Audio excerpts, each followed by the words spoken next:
नमस्कार। आज हम कुछ अलग-अलग लेकिन कहीं ना कहीं जुड़े हुए विषयों पर गहराई से बात करेंगे। जी। शुरुआत करेंगे आसमान से, हाल ही में दिखे उस अद्भुत ब्लड मून से।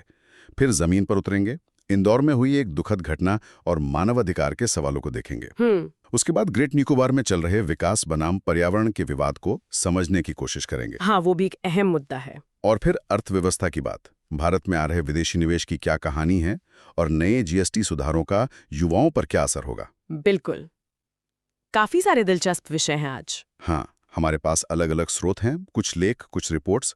कोशिश यही रहेगी कि कम समय में आपको पूरी तस्वीर मिले। तो चलिए शुरू करते हैं। जी। सबसे पहले वो नज़ारा जिसने पिछले दिनों सबका ध्यान खींचा, 7 से 8 सितंबर 2025 का पूर्ण चंद्र ग्रहण, जिसे ब्लड मून भी कहा गया। हाँ, बिल्कुल अद्भुत नजारा था। भारत समेत दुनिया के कई हिस्सों से दिखा और कहते हैं पूर्णता की अवधि भी काफी लंबी थी, करीब 82 मिनट। जी हाँ, 82 मिनट। ये सोचना भी अजीब लगता है कि हजारों साल पहले लोगों ने इसे कैसे देखा होगा, क्या समझा होगा। सही बात है। वैज्ञानिक रूप से तो अब हम जानते हैं, पर जरा समझाएंगे कि ये होता कैसे है। हाँ, देखिए, चंद्र ग्रहण तब होता है जब पृथ्वी, सूरज और चांद के ठीक बीच में आ जाती है। तो पृथ्वी की छाया चांद पर पड़ती है। अब पृथ्वी की छाया के दो हिस्से होते हैं, एक हल्की बाहरी छाया पेनम्ब्रा और एक गहरी भीतरी छाया अम्ब्रा। अच्छा। जब चांद पूरी तरह इस गहरी छाया यानी अम्ब्रा से गुजरता है, तब हम उसे पूर्ण चंद्र ग्रहण कहते हैं। और ये जो लाल रंग दिखता है जिसे ब्लड मून कहते हैं, वो क्यों? वो पृथ्वी के वायुमंडल की वजह से होता है। एक प्रक्रिया है रेले स्कैटरिंग। रेले स्कैटरिंग। अच्छा, जैसे सूर्यास्त के समय आसमान लाल होता है। बिल्कुल वही। हमारा वायुमंडल नीली रोशनी को ज्यादा बिखेर देता है, लेकिन लाल रोशनी मुड़कर रिफ्रैक्ट होकर चांद तक पहुंच जाती है। और अगर वायुमंडल में धूल या प्रदूषण ज्यादा हो तो वो लाल रंग और भी गहरा दिखता है। कितना दिलचस्प है। और इतिहास में भी तो इसका बड़ा जिक्र है। मैंने पढ़ा था कि 413 ईसा पूर्व में एथेंस की हार का एक कारण ये ग्रहण भी था। हाँ बिल्कुल, कमांडर ने अंधविश्वास के कारण रवानगी टाल दी थी। और कोलंबस वाला किस्सा भी है 1504 का। हाँ, उसने जमाइका के मूल निवासियों को डराने के लिए इसका इस्तेमाल किया था। कहा कि भगवान नाराज होकर चांद को काला कर देंगे। जी, तो ये खगोलीय घटनाएं हमेशा से इंसानों को प्रभावित करती आई हैं। और ये वाला जो ग्रहण था 7-8 सितंबर वाला, हाँ। ये कई मायनों में खास था। एक तो जैसा आपने कहा 82 मिनट की लंबी पूर्णता। दूसरा, ये 2018 के बाद पहला पूर्ण चंद्र ग्रहण था जो पूरे भारत से इतने साफ तौर पर दिखा। अच्छा। जी, और 2022 के बाद से ये सबसे लंबा भी था। भारत के अलावा एशिया, ऑस्ट्रेलिया, अफ्रीका के पूर्वी हिस्सों में भी दिखा। मतलब करीब 85% दुनिया की आबादी इसे देख सकती थी। वाओ! और अगला ऐसा कब दिखेगा? इस क्षेत्र से ऐसा नजारा देखने के लिए अब लंबा इंतजार करना होगा, करीब 139 साल 2164 में। बाप रे, 139 साल! तो ये वाकई खास था। बिल्कुल। भारत में तो इसका सांस्कृतिक और धार्मिक महत्व भी बहुत है ना? पितृपक्ष पूर्णिमा के दिन पड़ा ये। हाँ बिल्कुल, पितृपक्ष से जुड़ाव था इसका। और सूतक काल की मान्यता है जिसमें कई तरह की पाबंदियां होती हैं, मंदिरों के कपाट बंद हो जाते हैं। हाँ, खाना नहीं बनाना, पूजा नहीं करना। जी, और फिर लोग उपवास, ध्यान, मंत्र जाप करते हैं। ग्रहण के बाद स्नान का भी विधान है। और वो राहु वाली कहानी तो है ही। हाँ, राहु का चांद को निगल लेना। जी, लेकिन आज के समय में ये घटनाएं वैज्ञानिक अध्ययन के लिए भी बहुत महत्वपूर्ण है। कैसे? वैज्ञानिक इसका इस्तेमाल पृथ्वी के वायुमंडल की स्टडी करने के लिए करते हैं। कई जगह टेलीस्कोप से देखने के कार्यक्रम भी हुए। सोशल मीडिया पर तो खैर तस्वीरों की बाढ़ आ गई थी। हाँ, वो तो मैंने भी देखा। और अच्छी बात यह है कि चंद्र ग्रहण को नंगी आंखों से देखना सुरक्षित है। हाँ, ये सौर ग्रहण से अलग है, बिल्कुल सुरक्षित है। और वो जो खाने पीने या गर्भवती से जुड़े मिथक हैं, उनका कोई वैज्ञानिक आधार नहीं है। सिविल सेवा की तैयारी करने वालों के लिए भी ये टॉपिक खगोल विज्ञान, भूगोल और भारतीय संस्कृति के लिहाज से जरूरी है ना? बिल्कुल, जीएस पेपर 1 और 3 दोनों से जुड़ता है। चलिए आसमान से अब जमीन पर आते हैं और एक बहुत ही गंभीर दुखद खबर पर। मध्य प्रदेश के इंदौर के MY अस्पताल की। हाँ, वो नवजात बच्चों वाली घटना। जी, अगस्त के अंत में वहां के NICU यानी नवजात गहन चिकित्सा इकाई में कथित तौर पर चूहों के काटने से 2 बच्चियों की मौत का मामला सामने आया। बच्चियां बहुत कमजोर थीं, जन्मजात बीमारियों से पीड़ित थीं। ये बहुत ही परेशान करने वाली खबर है। अस्पताल प्रशासन कह रहा है कि मौत सीधे चूहे काटने से नहीं बल्कि निमोनिया और दूसरी जटिलताओं से हुई, लेकिन मामला बहुत गंभीर है। बिल्कुल, और इसीलिए राष्ट्रीय मानवाधिकार आयोग NHRC ने इस पर स्वतः संज्ञान लिया है। स्वतः संज्ञान मतलब खुद से ही जांच शुरू कर दी। हाँ, एक NGO की शिकायत पर उन्होंने ये कदम उठाया और मध्य प्रदेश सरकार और अस्पताल को नोटिस जारी करके 10 दिन में एक्शन टेकन रिपोर्ट मांगी है। NHRC की इसमें क्या भूमिका रहती है? क्या वो सजा दे सकते हैं? देखिए, NHRC एक संवैधानिक निकाय है, यानी कानून के तहत बना है। इसका काम मानवाधिकारों के हनन को देखना है और स्वास्थ्य का अधिकार हमारे संविधान के अनुच्छेद 21 यानी जीवन के अधिकार का हिस्सा है। सुप्रीम कोर्ट ने भी बार बार कहा है कि अच्छी स्वास्थ्य सेवा देना राज्य की जिम्मेदारी है। NHRC जांच कर सकता है, सिफारिशें दे सकता है।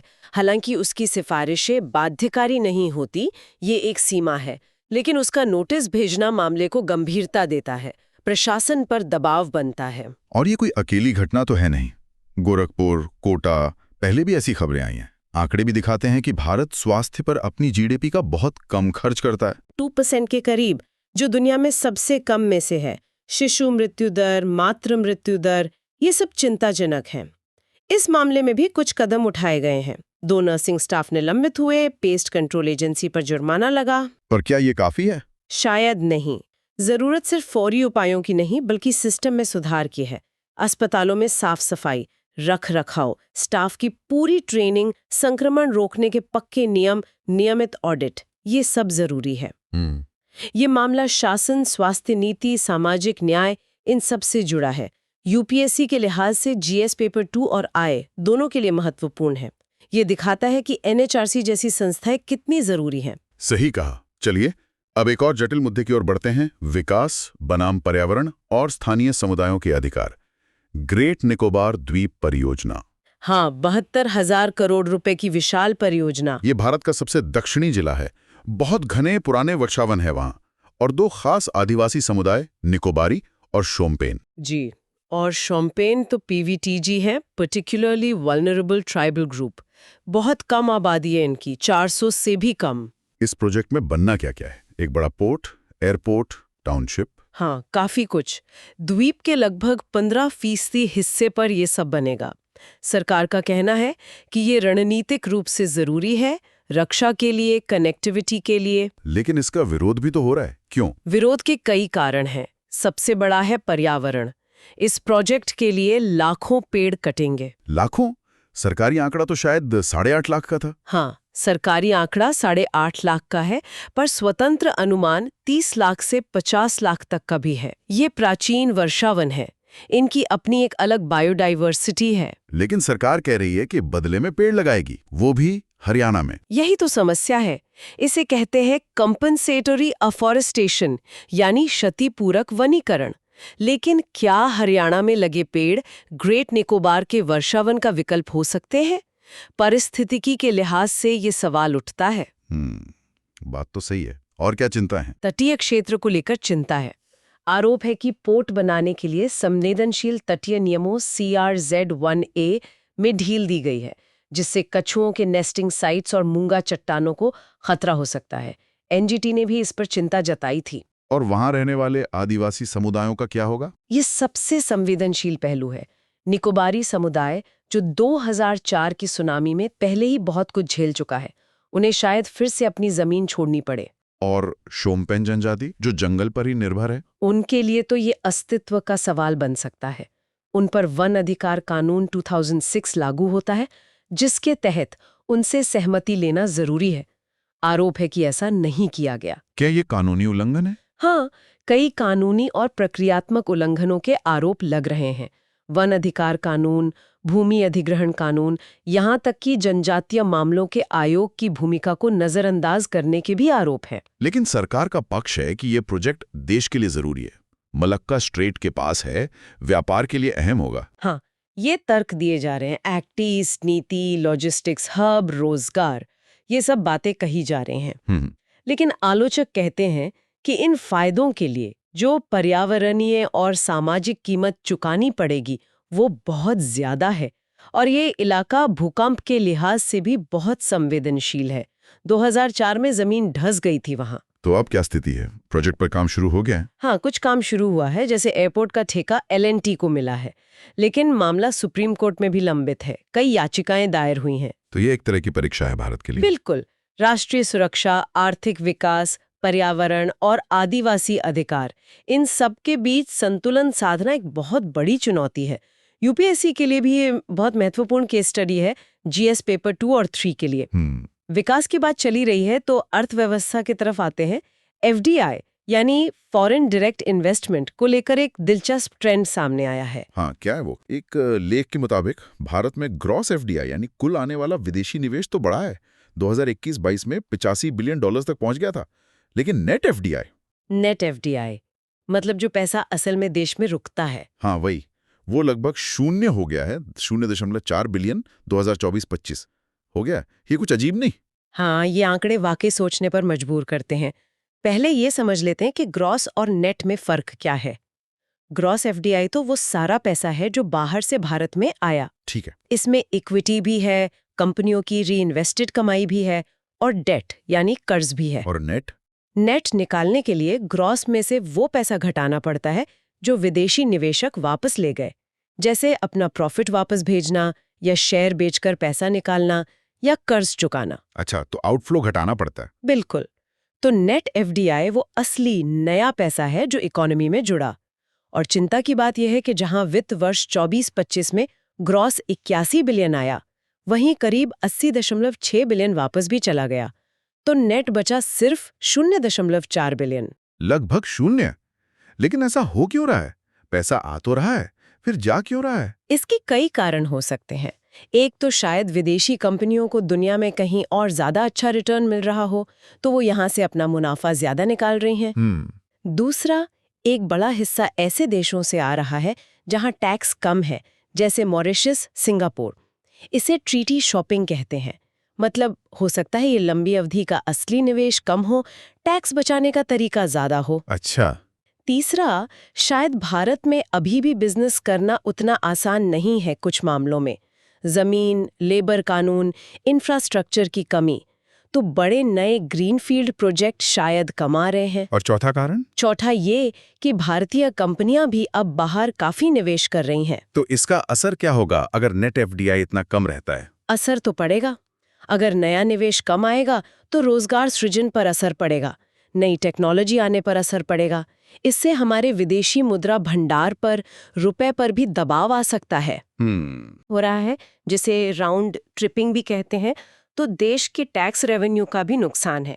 ये भारतीय अर्थव्यवस्था और निवेश मॉडल जीएस पेपर 3 के लिहाज से बहुत जरूरी मुद्दा है। तो इसका समाधान क्या हो सकता है? लेख में कुछ सुझाव हैं, जैसे ऐसी नीतियां बने जो लंबी अवधि के असली निवेश को बढ़ावा दें, खासकर मैन्युफैक्चरिंग, इंफ्रास्ट्रक्चर जैसे क्षेत्रों में। टैक्स संधियों पर फिर से विचार हो ताकि ट्रीटी शॉपिंग रुके। ईज ऑफ डूइंग बिजनेस बेहतर करना। हाँ, बिल्कुल। जमीन अधिग्रहण, श्रम कानूनों को सरल बनाना और कुछ खास सेक्टर जैसे सेमीकंडक्टर्स, सोलर एनर्जी, ईवीज, इनमें एफडीआई लाने पर ज्यादा फोकस करना। मतलब सिर्फ आंकड़ों पर नहीं, निवेश की क्वालिटी पर ध्यान देना होगा। सही बात है। चलिए, अर्थव्यवस्था से जुड़े आज के आखिरी विषय पर आते हैं, जीएसटी 2.0 यानी हाल के जीएसटी सुधार। कहा जा रहा है कि इनका खास असर भारत की युवाओं पर पड़ेगा। हाँ, भारत की आबादी बहुत युवा है। करीब 2/3 35 से कम उम्र के हैं और यही युवा वर्ग देश की खपत को चला रहा है। तो जीएसटी 2.0 में क्या बड़े बदलाव हुए हैं? सबसे बड़ा बदलाव है टैक्स रेट्स का सरलीकरण। अब ज्यादातर चीजों पर 2 ही रेट होंगे, 5% और 18%। अच्छा, पहले तो कई सारे रेट थे। हाँ, 0, 5, 12, 18, 28%। अब ये सरल हो गया है। कुछ खास चीजों के लिए एक 40% का स्लैब भी है। और सबसे महत्वपूर्ण, वो क्या? स्वास्थ्य और जीवन बीमा प्रीमियम पर से जीएसटी हटा दिया गया है। अरे वाह, ये तो बहुत बड़ी राहत है, खासकर युवाओं के लिए। जी हाँ, बीमा अक्सर महंगा लगता था। अब टैक्स हटने से उम्मीद है कि ज्यादा युवा इसे खरीदेंगे। इससे उनकी वित्तीय सुरक्षा बढ़ेगी। और बाकी चीजों पर टैक्स कम होने से? उससे रोजमर्रा की जरूरतें थोड़ी सस्ती होंगी। युवाओं की खरीदने की क्षमता, जिसे परचेजिंग पावर कहते हैं, वो बढ़ेगी। ईएमआई, शिक्षा, इन सब खर्चों में थोड़ी मदद मिलेगी। तो इसका पूरी अर्थव्यवस्था पर क्या असर पड़ेगा? क्या ये खपत को बढ़ाएगा? उम्मीद तो यही है, इसे एक वर्चुअस साइकिल या सदाचारी चक्र शुरू करने की कोशिश कह सकते हैं। वो कैसे? जब लोगों के हाथ में ज्यादा पैसा होगा या चीजें सस्ती होंगी तो वो ज्यादा खर्च करेंगे, मांग बढ़ेगी। मांग बढ़ने से कंपनियां ज्यादा उत्पादन करेंगी, नया निवेश करेंगी, इससे रोजगार पैदा होंगे। रोजगार से आय बढ़ेगी और फिर खपत और बढ़ेगी। ये तो अच्छा लगता है सुनने में। और छोटे उद्योगों पर भी असर होगा? हाँ, एमएसएमई सेक्टर जो करोड़ों लोगों को रोजगार देता है, उनके लिए भी अच्छा है। टैक्स सिस्टम सरल होने से उनका कंप्लायंस बर्डन कम होगा। युवा उद्यमियों के लिए भी आसानी होगी। लेकिन क्या इससे सरकार को टैक्स का नुकसान नहीं होगा? शुरुआती अनुमान है कि करीब 48,000 करोड़ रुपए का राजस्व घाटा हो सकता है। तो फिर सरकार की उम्मीद है कि खपत बढ़ने से और ज्यादा बिजनेस फॉर्मल इकोनॉमी में आने से ये घाटा धीरे धीरे पूरा हो जाएगा। चुनौती यही है कि ये बदलाव सही से लागू हो और इनका फायदा वाकई आम लोगों, खासकर युवाओं तक पहुंचे। ये एक तरह से भारत की टैक्स नीति को देश की डेमोग्राफिक डिविडेंड यानी युवा आबादी की जरूरतों से जोड़ने की कोशिश है। सरकारी नीतियां, अर्थव्यवस्था, जीएस पेपर 2 और 3 सबके लिए ये प्रासंगिक है। तो आज हमने काफी लंबा सफर तय किया, ब्लड मून के ब्रह्मांडीय नज़ारों से लेकर इंदौर की जमीनी हकीकत तक, निकोबार के विकास की दुविधाओं से एफडीआई के घटते प्रवाह और जीएसटी के नए दौर तक। हाँ, और इन सब अलग अलग दिखने वाले मुद्दों में एक धागा जुड़ता हुआ दिखता है। वो क्या? वो ये कि विज्ञान, संस्कृति, अधिकार, शासन, अर्थव्यवस्था, पर्यावरण, ये सब आपस में गहरे जुड़े हुए हैं। ब्लड मून हमें विज्ञान और विश्वास का संगम दिखाता है। इंदौर हमें स्वास्थ्य के अधिकार और सिस्टम की खामियों की याद दिलाता है। निकोबार हमें विकास के मॉडल पर सोचने को मजबूर करता है, किसके लिए विकास, किसकी कीमत पर। एफडीआई के आंकड़े हमें बताते हैं कि वैश्विक अर्थव्यवस्था कितनी जटिल है, और जीएसटी 2.0 दिखाता है कि नीतियां कैसे युवा पीढ़ी को प्रभावित कर सकती हैं। तो इन सब कड़ियों को जोड़कर हमें क्या सोचना चाहिए? अंतिम विचार क्या हो सकता है?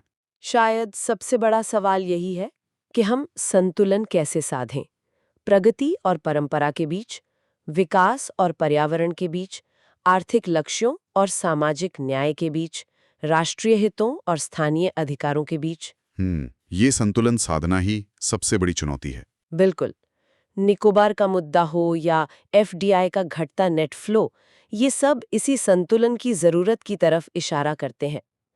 क्या भारत का विकास मॉडल ऐसा हो सकता है जो भविष्य की पीढ़ियों यानी आज के युवाओं की आकांक्षाओं का भी ध्यान रखे और साथ ही हमारी पृथ्वी की सहन करने की क्षमता का भी सम्मान करे?